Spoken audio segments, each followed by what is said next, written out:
सूर्यकोटि समप्रभा निर्विघ्नं कुरु मे देव सर्वकार्येषु सर्वदा।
ಕುಂಕುಮ ಶೋಭಿತೆ ನೀನು, ನೆನೆದರೆ ಜಗದಲ್ಲಿ ನಡೆಯತುದೇನು, ಭಾಗ್ಯದ ಬಳೆಗಳ ಭೂಷಿತೆ ನೀನು, ಒಲಿದರೆ ಆಗದ ಅದ್ಭುತವೇನು, ಮಂಗಳ ಸೂತ್ರೆ ಪರಮ ಪವಿತ್ರೆ ಪಾವನ ಗಾತ್ರೆ ಪವಾಡ ಕ್ಷೇತ್ರೇ ಓ ಮುತ್ತೈದೆ ಮಾತಾಡೆ ಮುತ್ತೈದೆ, ಓ ಮುತ್ತೈದೆ ಮಾತಾಡೆ ಮುತ್ತೈದೆ, ಮಾತಾಡೆ ಮುತ್ತೈದೆ. ಅರಿಶಿನ ಕುಂಕುಮ ಶೋಭಿತೆ ನೀನು, ಮಂಗಳ ಸೂತ್ರೆ ಪರಮ ಪವಿತ್ರೆ ಭಾಗ್ಯದ ಬಳೆಗಳ ಭೂಷಿತೆ ನೀನು, ಪಾವನ ಗಾತ್ರೆ ಪವಾಡ ಕ್ಷೇತ್ರೇ ಓ ಮುತ್ತೈದೆ ಮಾತಾಡೆ ಮುತ್ತೈದೆ, ಓ ಮುತ್ತೈದೆ ಮಾತಾಡೆ ಮುತ್ತೈದೆ.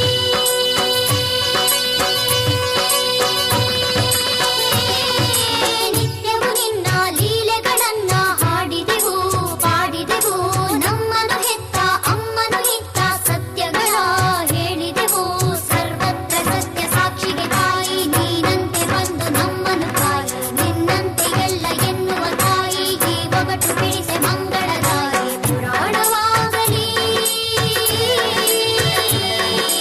ಪುರಾಣವಾಗಲಿ ಪವಾಡವಾಗಲಿ, ಅಸಾಧ್ಯವೆನ್ನಲಿ ಅನೂಹ್ಯವೆನ್ನಲಿ, ದೈವವಿಲ್ಲದೆ ಮಾನವ ಸುಳ್ಳಂತೆ ನಿಜವೇನೋ, ನಿಜವೇ ಆದರೆ ನಿನಗೆ ಅಡಿಯೇನೋ ತಡೆಯೇನೋ.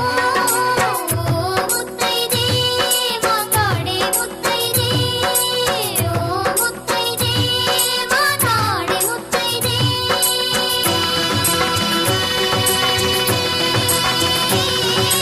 ಒಣಗೋ ಮರಗಳ ನಲುಗೋ ಲತೆಗಳ ಚಿಗುರಿಸುವೆ ಅರಳಿಸುವೆ ಓ ತಾಯೇ, ಸಮದತ್ತಿ ಶಿವಶಕ್ತಿ ಶುಭದಾಯೇ. ಕರಗೋ ಚಂದನ ಮುಳುಗೋ ಸೂರ್ಯನ ಮರಳಿಸುವೆ ಬೆಳಗಿಸುವೆ ಓ ತಾಯೇ, ಸಮದತ್ತಿ ಶಿವಶಕ್ತಿ ವರದಾಯೇ.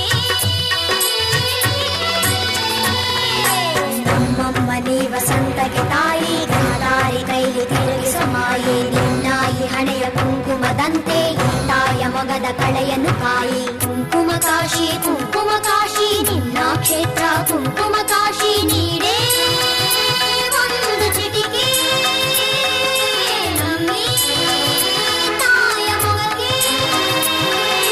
ಜಗದ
ಶ್ರೀ ರೇಣುಕಾಂಬ ದೇವಿ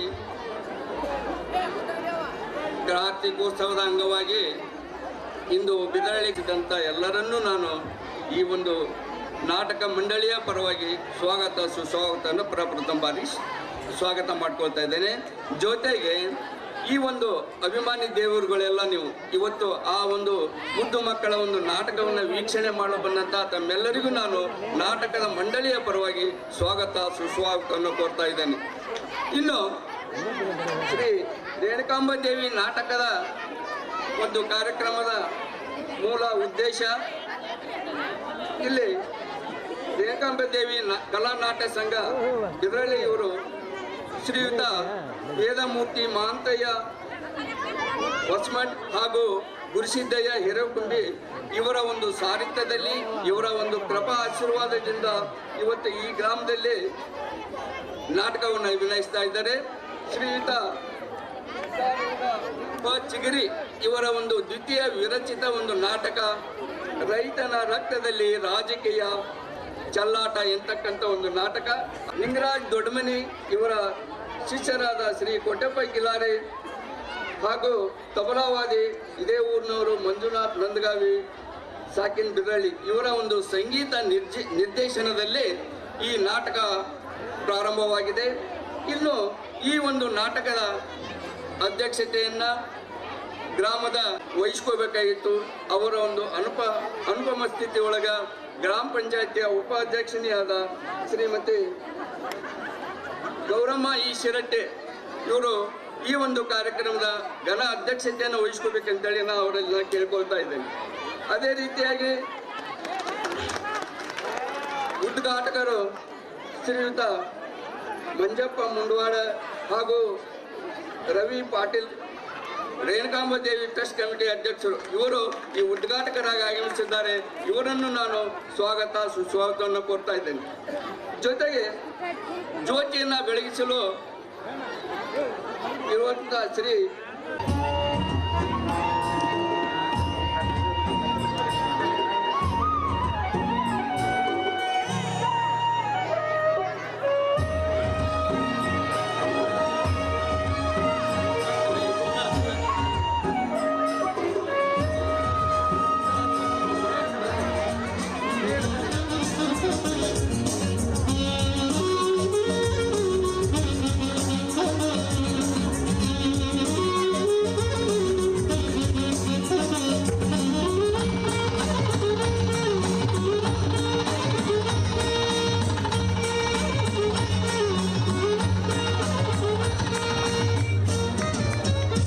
ಹೊಸಮಠ್ ಹಾಗೂ ಗುರುಸಿದ್ದಯ್ಯ ಹಿರೇಕುಂಬಿ ಜೊತೆಗೆ ಅವರ ಸಾಥಿಗಳಾಗಿ ಗ್ರಾಮ ಪಂಚಾಯತಿಯ ಉಪಾಧ್ಯಕ್ಷರು ಸರ್ವರು ಸೇರಿ ಜ್ಯೋತಿಯನ್ನು ಬೆಳಗಿಸಿದರೆ ಅವರಿಗೆ ನಾನು ಈ ನಾಟಕದ ಪರವಾಗಿ ನಾಟಕ ಮಂಡಳಿಯ ಎಲ್ಲ ಸರ್ವ ಸದಸ್ಯರ ಪರವಾಗಿ ಹೃತ್ಪೂರ್ವಕವಾದ ಅಭಿನಂದನೆಗಳನ್ನು ಸಲ್ಲಿಸ್ತಾ ಇದ್ದೇನೆ.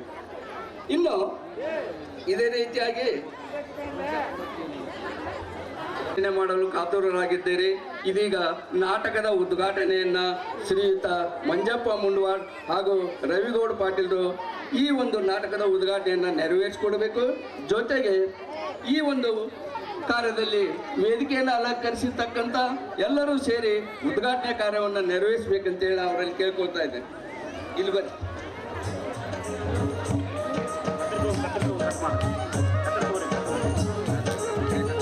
ಮಂಜಪ್ಪ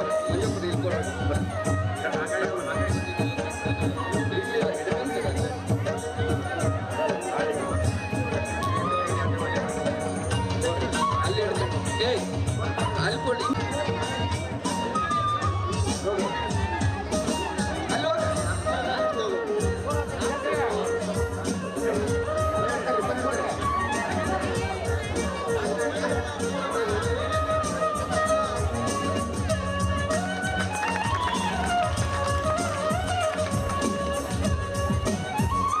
ನಾಟಕದ ಉದ್ಘಾಟನೆಯನ್ನು ನೆರವೇರಿಸಿಕೊಟ್ಟಂತ ಶ್ರೀ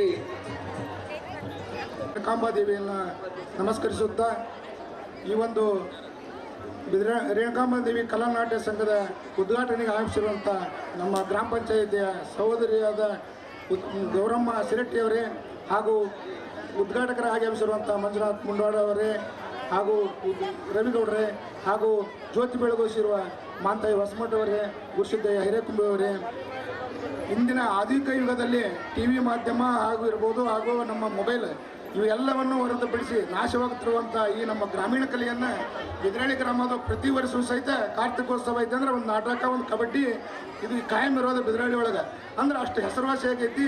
ಆ ಹೆಸರುವಾಸಿ ಆಗಲು ನಮ್ಮ ಊರಿನ ಹಿರಿಯರು ಇವತ್ತಿನ ಯುವಕರಿಗೆ ಪ್ರೋತ್ಸಾಹ ಕೊಟ್ಟು ಪ್ರತಿ ವರ್ಷ ಒಂದು ನಾಟಕ ಆಡಬೇಕು ಕಬಡ್ಡಿ ಆಡಬೇಕು ಅನ್ನೋದು ಅವ್ರ ತಲೆ ತುಂಬಿ ಇಷ್ಟೆಲ್ಲ ಒಂದು ಪರಿಶ್ರಮದಿಂದ 6 ತಿಂಗಳಿಂದ ನೀವೇನು ಮುಂದೆ ನೋಡ್ತೀರಿ ಹಿಂದಿನ ಪರಿಶ್ರಮ ಐತಿ. ಆ ಪರಿಶ್ರಮದ ತಕ್ಕಂಗೆ ನಮ್ಮ ಹಿರಿಯರೆಲ್ಲರೂ ಕೂಡಿ ಪ್ರೋತ್ಸಾಹ ಕೊಡ್ತಾರೆ. ಆ ಯುವಕರು ಏನು ಕಲ್ತಾರಲ್ಲ ಅವ್ರು ಯಾರು ನಿಜವಾದ ದಿನಸಾವ ಕಲಾವಿದರಲ್ಲ, ಆಕಸ್ಮಿಕ ತಮ್ಮ ಹೊಲ ಮನೆ ಮಾಡಿಕಂತ ಇವತ್ತಿಗೆ ಇಷ್ಟು ಮುಂದೆ ಕಲಾ ಪ್ರದರ್ಶನ ಮಾಡಕತ್ತಾರೆ ಅಂದ್ರೆ ತಾವು ಸಹಿತ ಅವರೆಲ್ಲರಿಗೂ ಒಂದು ಪ್ರೋತ್ಸಾಹ ಕೊಟ್ಟು ಅವರನ್ನು ಪ್ರೋತ್ಸಾಹಿಸಬೇಕು. ಈ ನಾಟಕ ಅತ್ಯಂತ ಯಶಸ್ವಿಯಾಗಲಿ ಎಂದು ತಮ್ಮೆಲ್ಲರ ಪರವಾಗಿ ಕೇಳಿಕೊಂಡು ಅದನ್ನು ಹೇಳೋದು ಮುಗಿಸ್ತೀನಿ.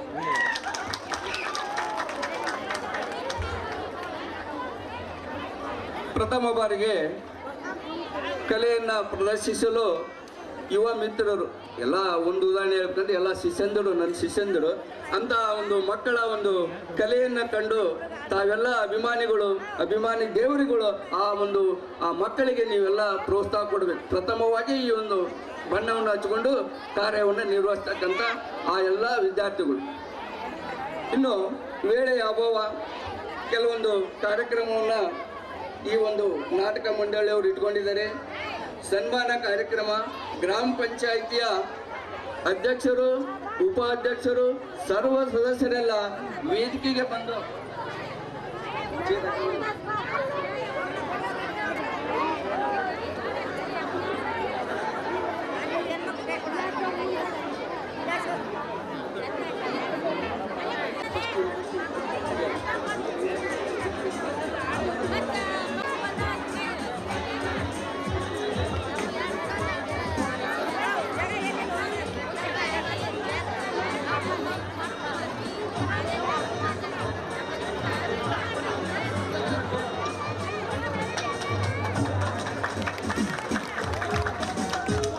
ಸನ್ಮಾನವನ್ನು ಮಾಡ್ಬೇಕಂತೇಳಿ ಅವರೆಲ್ಲ ಕೇಳ್ಕೊಳ್ತಾ ಇದ್ದಾರೆ.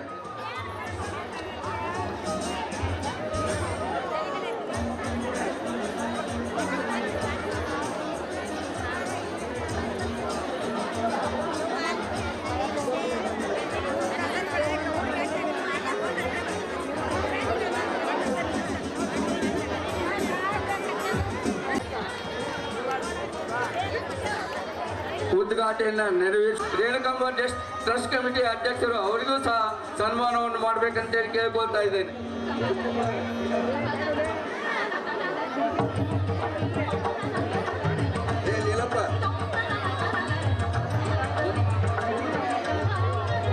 ಗ್ರಾಮ ಪಂಚಾಯಿತಿಯ ಸರ್ವ ಸದಸ್ಯರನ್ನು ಸನ್ಮಾನಿಸಬೇಕಂತ ಹೇಳ್ಕೊಳ್ತಾ ಇದ್ದೇನೆ. ಗ್ರಾಮ ಪಂಚಾಯಿತಿಯ ಸರ್ವ ಸದಸ್ಯರನ್ನ ಸನ್ಮಾನ ಮಾಡಬೇಕಂತೇಳಿ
ರೀತಿಯಾಗಿ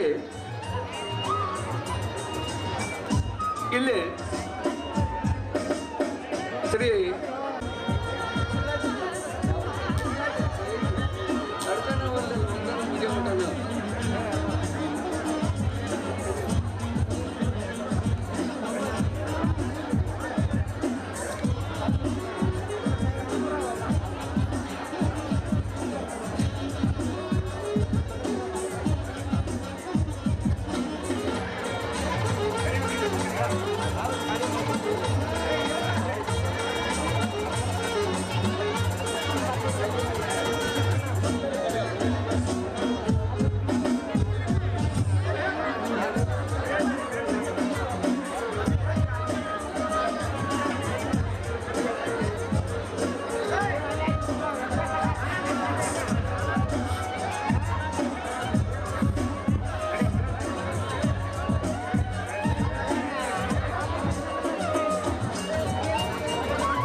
ಈಗ ಬೇರೆ ಕಡೆ ವರ್ಕ್ ಆಗಿರ್ತಕ್ಕಂಥ ನಮ್ಮ ಸಜ್ಜನ ಗುರುಗಳು ಕೂಡ ವೇದಿಕೆಗೆ ಬರಬೇಕು.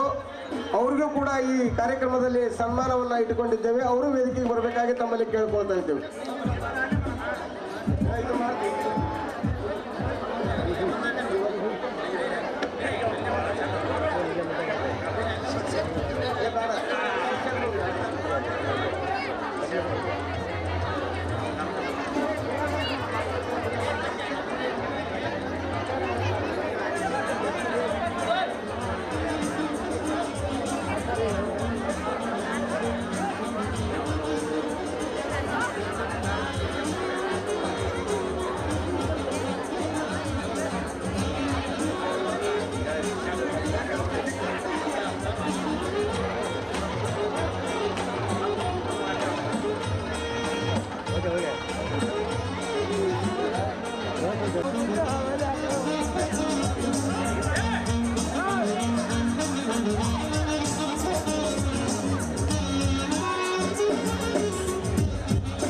ಮಾಡ್ಬೇಕಂತ ಹೇಳಿ ಕೇಳ್ಕೊಳ್ತಾ ಇದೆ.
ಅಪ್ಪ ತಂದೆ ಶ್ರೀಕೃಷ್ಣ ಪರಮಾತ್ಮ ತ್ರೇತಾಯುಗ, ದ್ವಾಪರ ಯುಗ, ಕಲಿಯುಗ ಈ 3 ಯುಗದಲ್ಲಿ ನಿನ್ನ ಲೀಲೆ ಅಡಗಿದೆಯಪ್ಪ.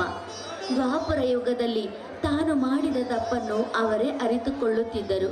ಈ ತ್ರೇತಾಯುಗದಲ್ಲಿ ಅವರು ಮಾಡಿದ ತಪ್ಪನ್ನು ಅವರು ತಿಳಿದುಕೊಳ್ಳದಿದ್ದಾಗ ಗುರುವಿನ ಸಲಹೆಯನ್ನು ಪಡೆಯುತ್ತಿದ್ದರು. ಈ ಕಲಿಯುಗದಲ್ಲಿ ಅವರ ತಪ್ಪಿನ ಅರಿವಾದರೂ ಸುಮ್ಮನೆ ಇದ್ದಾಗ ಶ್ರೀಕೃಷ್ಣ ಪರಮಾತ್ಮನಾದ ನೀನು ನಾರಾಯಣನ ರೂಪದಲ್ಲಿ ಬಂದು ಅವರಿಗೆ ಶಿಕ್ಷೆಯನ್ನು ಕೊಟ್ಟೆಯಪ್ಪ. ಆದರೆ ಈ ಸಮಾಜದಲ್ಲಿ ಈಗ ಆದರ್ಶ ಯಾರಪ್ಪ ತಂದೆ?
ಮತ್ತೇನು ಮಹಾರಾಣಿಯವರು ದೇವರೊಂದಿಗೆ ಈ ಸಮಾಜದ ಬಗ್ಗೆ ಚರ್ಚೆ ಮಾಡುವಂತೆ ಕಾಣುತ್ತಿದೆಯಲ್ಲ?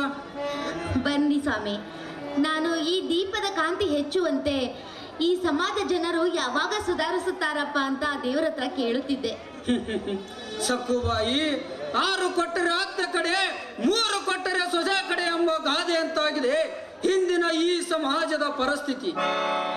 ಅಂದರೇನ್ರಿ, ಈ ಸಮಾಜದ ಜನರು ಶ್ರೀರಾಮನಾಗಲು ಅಸಾಧ್ಯ, ಕ್ರೂರಿಗಳಾಗಿ ಇರುತ್ತಾರೆ ಎಂದಂತೆ ಇದೆ ನಿಮ್ಮ ಮಾತಿನ ಅರ್ಥ? ಸಕ್ಕುಬಾಯಿ, ನೀನು ಶ್ರೀರಾಮನಂದು ಕೂಡಲೇ ನನಗೆ ರಾಮಾಯಣ ನೆನಪಿಗೆ ಬಂತು. ತಾಯಿ ಸೀತಾ ಮಾತೆಯನ್ನು ಲೋಕಮಾತೆ ಎಂಬುದನ್ನು ಅರಿಯದೆ ಆ ರಾವಣ ಕಳ್ಳ ಸನ್ಯಾಸಿ ವೇಷ ಧರಿಸಿ ಆ ತಾಯಿಯನ್ನು ಅಪಹರಿಸಿ ಅಶೋಕವನದಲ್ಲಿ ಕೂಡಿಟ್ಟ. ಆದರೆ ಆ ತಾಯಿ ಮೇಲೆ ಅತ್ಯಾಚಾರ ಮಾಡಲಿಲ್ಲ. ಅಲ್ಲರಿ, ಅಷ್ಟೊಂದು ಕ್ರೂರಿಯಾಗಿರುವ ರಾವಣ ಅತ್ಯಾಚಾರ ಯಾಕೆ ಮಾಡಲಿಲ್ಲ? ಸಕ್ಕುಬಾಯಿ, ಅರಿಯದೆ ಮಾಡಿದ ತಪ್ಪು ಅರಿತಂದು ಪರಿಹಾರ ಎಂಬಂತೆ ಅಪ್ಸರೆ ಒಬ್ಬಳನ್ನು ಬಲಾತ್ಕರಿಸಿದ ಆ ರಾವಣನಿಗೆ ಆಕೆ ನನ್ನನ್ನು ಬಿಟ್ಟು ಮತ್ಯಾವ ಪರಸ್ತ್ರೀಯರನ್ನು ಬಲಾತ್ಕರಿಸಿದರೆ ಅಂದೇ ನಿನ್ನ ತಲೆ ಹೊಡೆದು 10 ಗೋಳಾಗುತ್ತದೆ ಅಂತ ಶಪಥವಿಟ್ಟಿದ್ದಾಳಂತೆ. ಅದಕ್ಕೆ ಆ ಮಾತೆಯ ಶೀಲ ಈ ಜಗತ್ತಿಗೆ ಮಾದರಿಯಾಯಿತು. ಅದಕ್ಕೆ ನಮ್ಮ ಹಿರಿಯರು ಒಂದು ಬುದ್ಧಿ ಮಾತನ್ನು ಹೇಳಿದ್ದಾರೆ, ರಾವಣನಾಗಬೇಡ, ಶ್ರೀರಾಮನಂತೆ ಬಾಳು ಅಂತ. ಆದರೆ ಭ್ರಷ್ಟ ರಾಜಕಾರಣ, ಜಾತೀಯತೆ, ಬಡವರ ಮೇಲಿನ ದೌರ್ಜನ್ಯದಿಂದ ಎಂದು ಈ ಸಮಾಜ ಕಳಚಿ ಹೋಗುವುದು, ಅಂದೇ ಈ ಸಮಾಜ ಸುಧಾರಿಸಿದ ಸಮಾಜವಾಗಲು ಸಾಧ್ಯ. ಅಂದಾಗ ಮಾತ್ರ ನಮ್ಮಂತ ಬಡ ರೈತರು ಬದುಕಲು ಸಾಧ್ಯ ಈ ಸಮಾಜದಲ್ಲಿ. ಅದು ಇರಲಿ, ನನಗೆ ತುಂಬಾ ಹೊಟ್ಟೆ ಹಸಿಯುತ್ತಿದೆ, ಬೇಗ ಊಟಕ್ಕೆ ಬಡಿಸ ನಡೆ. ಆಯ್ತು ಬನ್ರಿ. ಊಟಕ್ಕಿಂತ ಮೊದಲು ಹೊಲದಲ್ಲಿ ದುಡಿದ ದಣಿದ ಈ ದೇಹಕ್ಕೆ ಸಮಾಧಾನ ಮಾಡಬಾರದೆ ಚಿನ್ನ? ರೀ, ಅಲ್ಲ ಸ್ವಾಮಿ, ನಿಮ್ಮ ಆಸೆನ ನಾನು ಎಂದಾದ್ರೂ ನಿರಾಸೆ ಮಾಡಿದಿನ?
ನಾನು ಹೇಳೋದೇ ಮರ್ತು ಬಿಟ್ಟಿದ್ದೆ ಮೈದನ ಈ ಊರಲ್ಲಿ ಇವತ್ತು ರೇಣುಕ ಎಲ್ಲಮ್ಮ.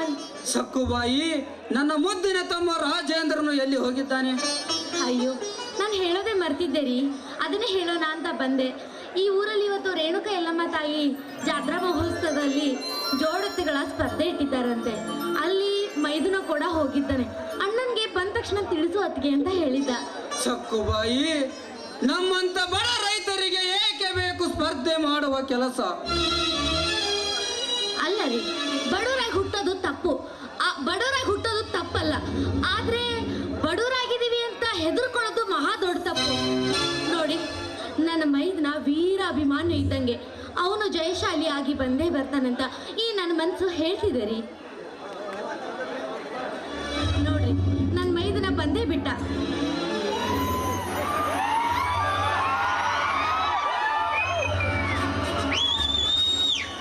ಅಣ್ಣ, ಅತ್ತಿಗೆ, ಹಿರಿಯರನ್ನ ಪೂಜಿಸಿದ ಪಾಪಿಗಳು ಯಾರು ಕೀರ್ತಿವಂತರಾಗಿಲ್ಲ ಈ ಹಾಳಾದ ಜಗತ್ತು. ಈ ಮನೆಯಲ್ಲಿ ಹಿರಿಯರಾದ ನೀವೇ ನನ್ನ ಪಾಲಿನ ದೇವರು. ನಿಮ್ಮಗಳ ಆಶೀರ್ವಾದದಿಂದ ಸುತ್ತ ಹತ್ತೂರಿನ ಎಲ್ಲ ಎತ್ತುಗಳನ್ನು ಹಿಮ್ಮೆಟ್ಟಿಸಿ ಪ್ರಥಮ ಸ್ಥಾನ ಪಡೆದು ಹೆಮ್ಮೆಯಿಂದ ನಿಮ್ಮ ಆಶೀರ್ವಾದ ಪಡೆಯಲಿಕ್ಕೆ ಬಂದಿದ್ದೇನೆ.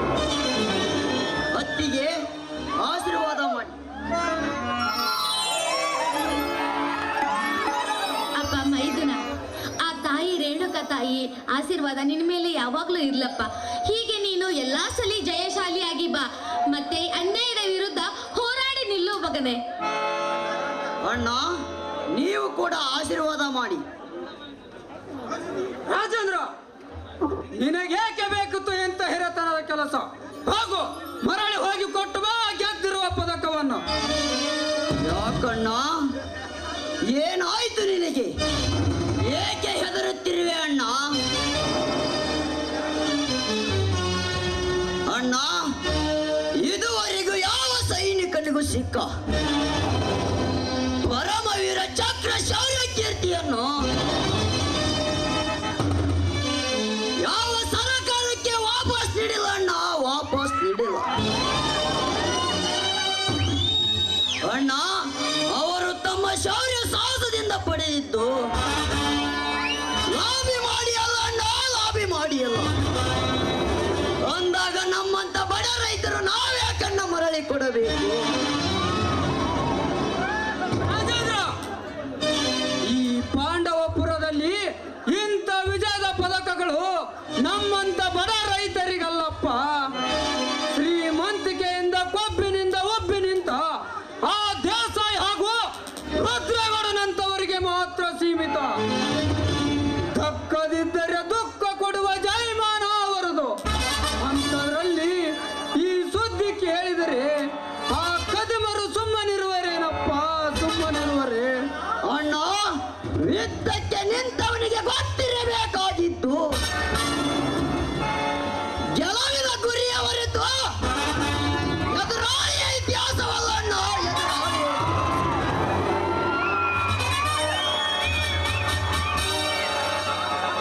ಯಾಕಣ್ಣ, ನಮ್ಮಂತ ಬಡ ರೈತನ ಎತ್ತುಗಳು ಆ ಶ್ರೀಮಂತರ ಏರ್ಪಡಿಸಿರುವ ಸ್ಪರ್ಧೆಯಲ್ಲಿ ಭಾಗವಹಿಸಬಾರದಂತ ಏನಾದರೂ ನಿಯಮವಿದೆಯಣ್ಣ? ನಮ್ಮಂತ ಬಡ ರೈತರ ಎತ್ತುಗಳು ರಚಿಸುವ ಹಕ್ಕು ಇಲ್ಲವಾ ಏನು? ಅಣ್ಣ, ಜಯ ಅನ್ನುವುದು ಧೈರ್ಯಶಾಲಿಗೆ ಮಾತ್ರ ಗೊತ್ತಿರಬೇಕಾಗಿತ್ತು ಅಣ್ಣ, ಹೇಡಿಗಳಿಗಲ್ಲ ಅಣ್ಣ, ಹೇಡಿಗಳಿಗಲ್ಲ. ರಾಜ ರಾಜೇಂದ್ರ, ಅಣ್ಣ, ನಮ್ಮಂತ ಬಡ ರೈತರು ಆಗುತ್ತಿರುವ ಅನ್ಯಾಯಕ್ಕಾಗಿ ಈ ಸಮಾಜಘಾತ ಶಕ್ತಿವುಳ್ಳ ಎತ್ತಿಸಿಯ ಪಾಠವಾಗಲೇಬೇಕಣ್ಣ, ಪಾಠವಾಗಲೇಬೇಕು. ನಮ್ಮಂತ ಬಡ ರೈತರ ಬದುಕಬಾರದೆಂದು ಹಿಂದೆ ರಾಜಕಾರಣ ಹೇಳುದು. ರಾಜೇಂದ್ರ, ಅಂದಾಗ ಮಾತ್ರ ನಮ್ಮಂತ ರೈತರಿಗೆ ಬೆಲೆ ಅಣ್ಣ ಈ ಹಾಳಾದ ಸಮಾಜದಲ್ಲಿ. ರಾಜೇಂದ್ರ, ಹಿಂದಿನ ಜೀವನ ನೆನೆದರೆ ದುಃಖವಾಗುವುದು ಮುಂದಿನ ಜೀವನದ ಬಗ್ಗೆ ಯೋಚಿಸಿದರೆ ಭಯವಾಗುತ್ತಪ್ಪ. ನೀನು ನನಗಿಂತ ಚಿಕ್ಕವನಪ್ಪ, ನನಗಿಂತ ಚಿಕ್ಕವನು. ಅಣ್ಣ, ಮೂರ್ತಿ ಚಿಕ್ಕದಾದರೂ ಕೀರ್ತಿ ದೊಡ್ಡದೆಂಬ ಗಾನ ಕೇಳಿದವೇನಣ್ಣ. ಅಣ್ಣ, ಬೋರ್ಗರಿಯುವ ರಭಸದಿಂದ ಚಂಡಮಾರುತವೇ ಎದುರು ಬರಲಿ, ಅದರ ವಿರುದ್ಧ ವಿಮಾನದಂತೆ ಹಾರಬಲ್ಲಿ, ಉಕ್ಕಿ ಹರಿಯುವ ಸಮುದ್ರದ ಅಲೆಗಳ ಮಧ್ಯೆ ನೀರಿನಂತೆ ಈಜಬಲ್ಲೆ. ಯಾಕಣ್ಣ, ಈ ನಿನ್ನ ತಮ್ಮನ ಶೌರ್ಯ ಮೇಲೆ ಅಪನಂಬಿಕೆವೇ? ಅಕ್ಕ ಮೈದುನ, ನಾವು ಬಡವರಾಗಿ ಹುಟ್ಟಿದ್ದೇವೆ ಅನ್ನೋ ಒಂದೇ ಒಂದು ಕಾರಣಕ್ಕೆ ಇಷ್ಟೆಲ್ಲ ಯಾಕಪ್ಪ? ನಾವು ಯಾವುದಕ್ಕೂ ಕಮ್ಮಿ ಇಲ್ಲ. ಈ ನಾಡು ಕನ್ನಡ ಪುರುಷರ ಬೀಡು. ಹೊತ್ತಿಗೆ ಬ್ರಿಟಿಷರ ವಿರುದ್ಧ ಧ್ವನಿ ಎತ್ತಲಕ್ಕೂ ಭಯಪಡುತ್ತಿರುವ ವಾತಾವರಣದಲ್ಲಿ ಅವರ ವಿರುದ್ಧ ರಣಗಾಯ ಊದಿ ನಾಡಿಗೆ ಸ್ವತಂತ್ರ ಬೆಳಕು ಹರಿಸಿದ ರಾಣಿ ಚೆನ್ನಮ್ಮ ಸೂರ ಸೂರ ಸಂಗೊಳ್ಳಿ ರಾಯನ ವಂಶದವರನ್ನ ನಾವು. ಅಂತ ಭಾರತೀಯ ಬ್ರಿಟಿಷರ ಸರ್ವನಾಶಕ್ಕಾಗಿಯೇ ಈ ಕಾಲದಲ್ಲಿ ನನ್ನ ಜನನ ಅಣ್ಣ, ನನ್ನ ಜನನ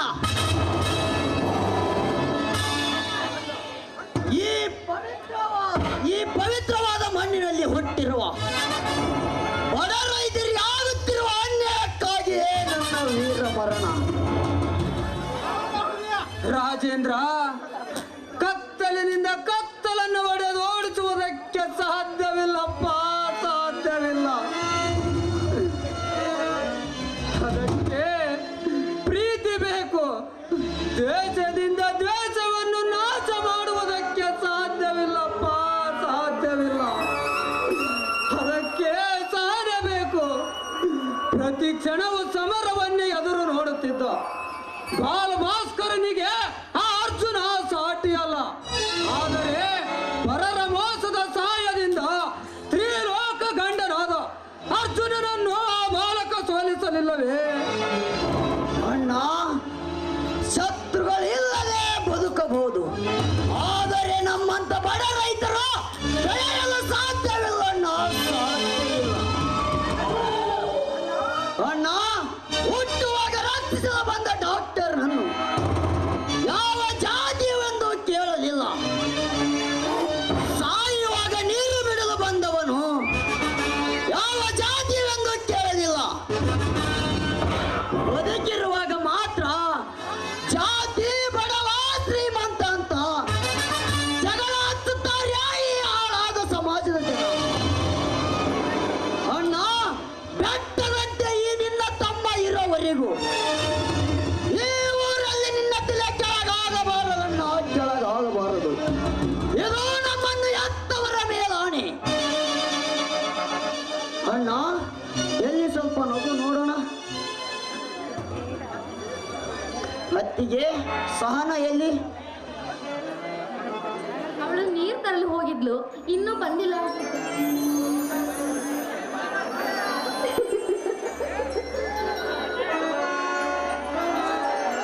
ಇದೇನು ಎಲ್ಲರೂ ಇಷ್ಟೊಂದು ಚಿಂತಾಕ್ರಾಂತವಾಗಿ ನಿಂತಿದ್ದೀರಲ್ಲ, ಏನ್ ವಿಷಯ? ಸಹನ, ಅದನ್ನು ಆಮೇಲೆ ಹೇಳುತ್ತೇನೆ, ಮೊದಲು ಬೆಂದಿಗೆ ಇಟ್ಟು ಬಾ.